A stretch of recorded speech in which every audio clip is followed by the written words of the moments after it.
middle-class families. And I come back to this central question about fairness in the tax system. If David wants fairness in the tax system, why does he support this inheritance tax cut for only 3,000 families worth £200,000 each? The biggest beneficiary of the Conservative manifesto is, as always, the richest estates in the country and not the ordinary, hard-working people of this country.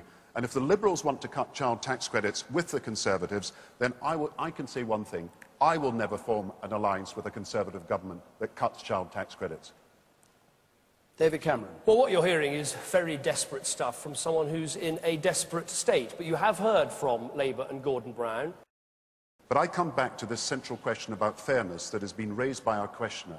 How can David possibly justify an inheritance tax cut for millionaires at a time when he wants to cut child tax credits? Let's be honest, the inheritance tax threshold for couples is £650,000. If your house is worth less than that, you pay no inheritance tax.